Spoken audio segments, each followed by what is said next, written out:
Hey en polvo que cuesta $2, y convierte cualquier joya de acero barata en una herramienta que dura décadas. No la protege temporalmente, no retrasa el desgaste. La transforma a nivel molecular en algo completamente diferente. Los herreros japoneses lo usaban en el siglo VIII para fabricar las katanas más duras del mundo. Los armeros del Imperio Otomano lo aplicaban a cada espada antes de la batalla. Los herreros medievales de Alemania lo usaban para endurecer hachas que sobrevivirán siglos de uso intenso. Una sola aplicación sobre acero ordinario y el filo dura 10 veces más de lo normal. Sin hornos industriales, sin equipos especiales, sin taller profesional. $2 de polvo mezclado con arcilla en un cubo de barro. Entonces alguien en una sala de juntas hizo el cálculo. La industria global de herramientas de corte genera más de 300,000 millones de dólares al año. El desgaste del filo es la razón principal por la que las personas reemplazan cuchillos, hachas, cinceles y herramientas de taller.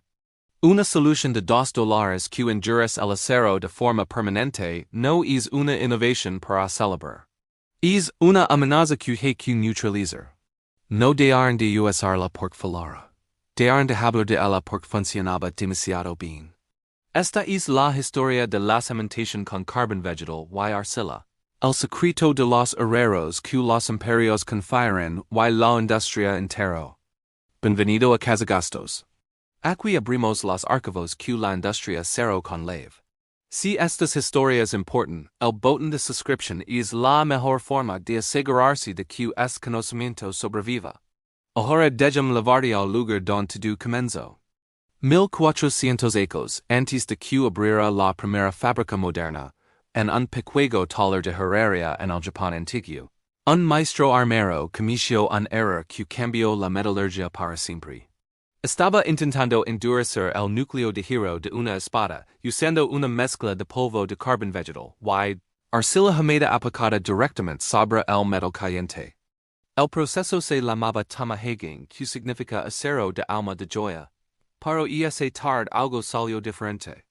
El maestro calentó el metal hasta el rollo vivo, aplicó la pasta de carbón y arcilla, lo envolvió completamente, y lo dejó en el horno durante 48 horas en lugar de las habituales 12.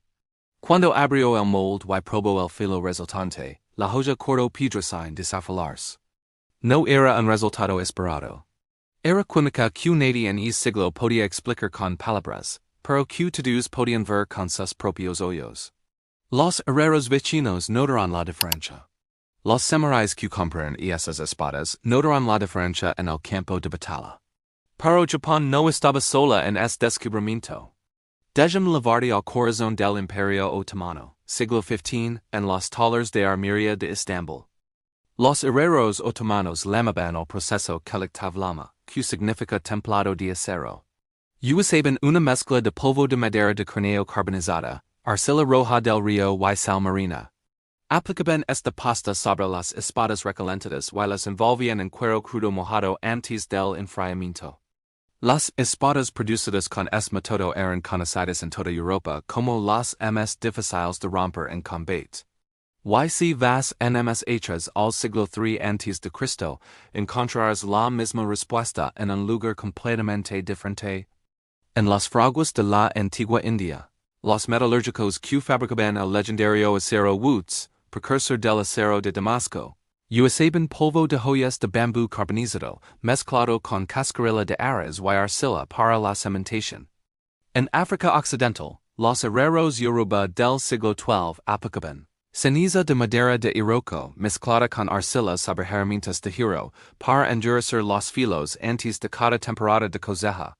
En América del Sur, los metalúrgicos Chima del precolombino usaban polvo de carbón de quebracho, mezclado con arcilla local para traer puntas de lanza y herramientas agrícolas. Cada civilización con hierro y bosques llegó a la misma conclusión de forma independiente. Avancemos hasta 1722 en un laboratorio de París. El metalúrgico francés René Antoine Fourchot de Rumeur publicó un tratado titulado El arte de convertir el hierro forjado en acero. En ese documento, Rumor describió por primera vez con lenguaje científico lo que los herreros de todo el mundo habían conocido durante siglos. Cuando el acero se calienta en contacto con materiales ricos en carbono como el polvo de carbón vegetal, el carbono migra al interior del metal y ocupa los espacios entre los átomos de hierro. Rumor documentó que el acero cimentado correctamente tenía una dureza superficial entre 3 y 5 veces mayor que el hierro sin trader, manteniendo al mismo tiempo un núcleo interior flexible que resistía el impacto sin quebrarse. Para 1850, la Royal Navy Britannica comenzó pruebas formales de canones de hierro tratados con cementación de carbón vegetal en los astilleros de Portsmouth. Los registros del almirantazgo conservados en Londres muestran que los canones tratados resisten 4 veces más disparos antes de mostrar desgaste interno que los canones sin trader. Y aquí es don la historia de un giro oscuro.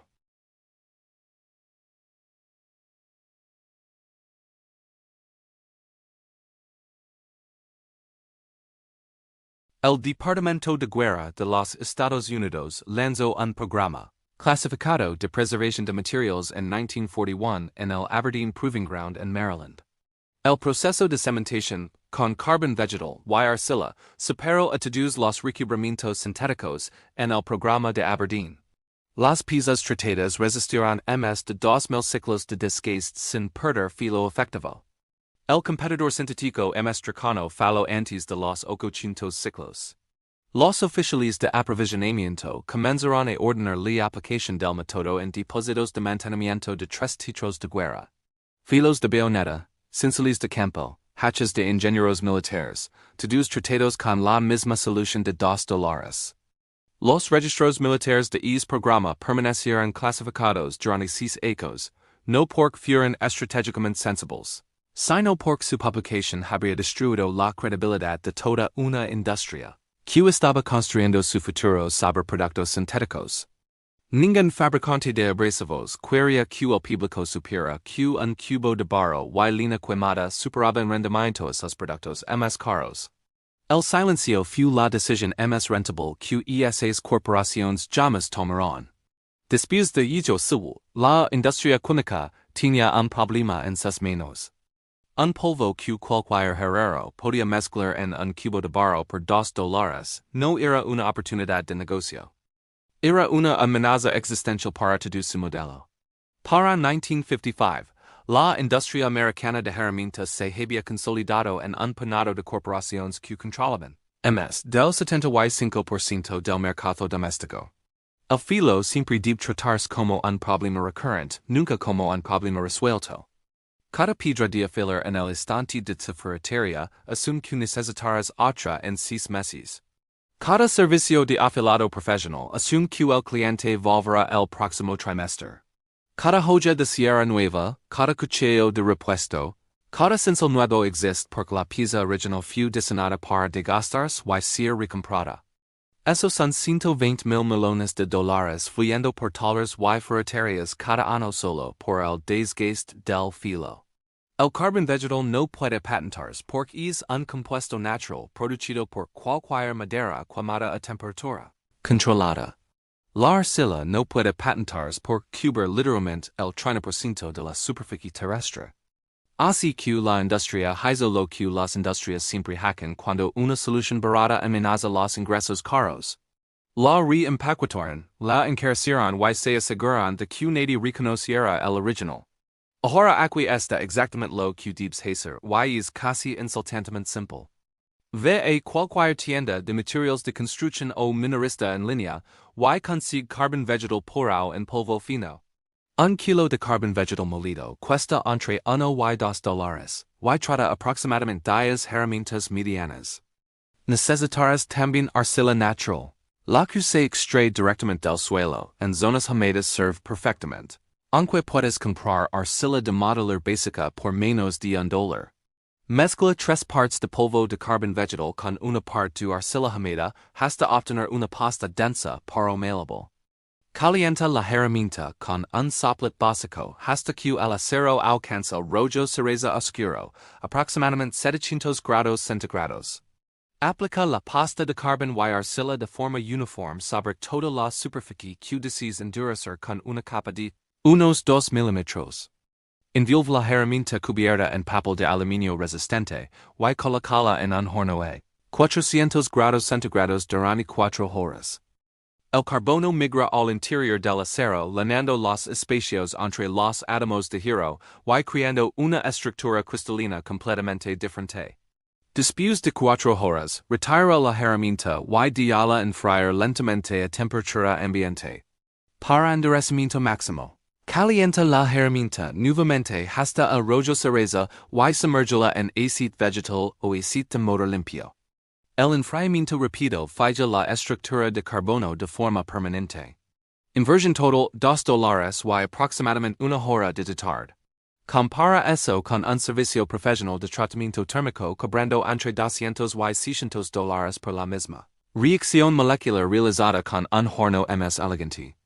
Un herrero aficionado en el norte de España comenzó a documentar sus tratamientos de cementación en hachas de acero ordinario en 2020.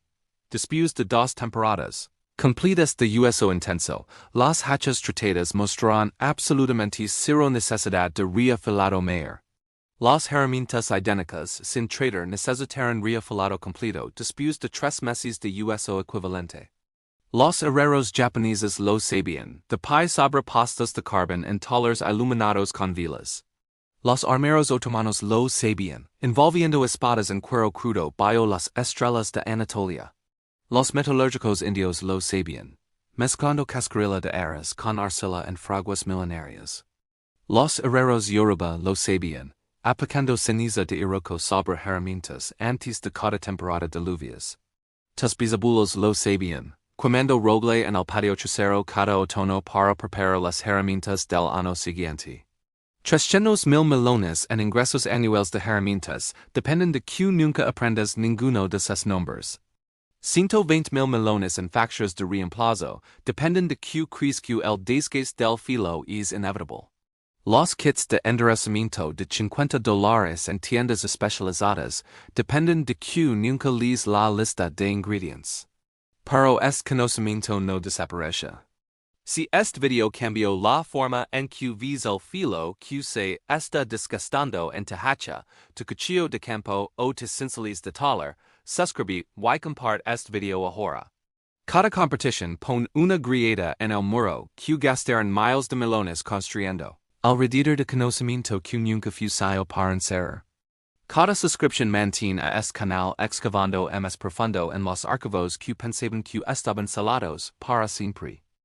El próximo archivo se abre pronto, y lo que hay dentro es el único líquido que cualquier carpintero tira a la basura, y que podrá proteger cualquier superficie de madera durante 50 años sin un solo centavo gastado en productos comerciales.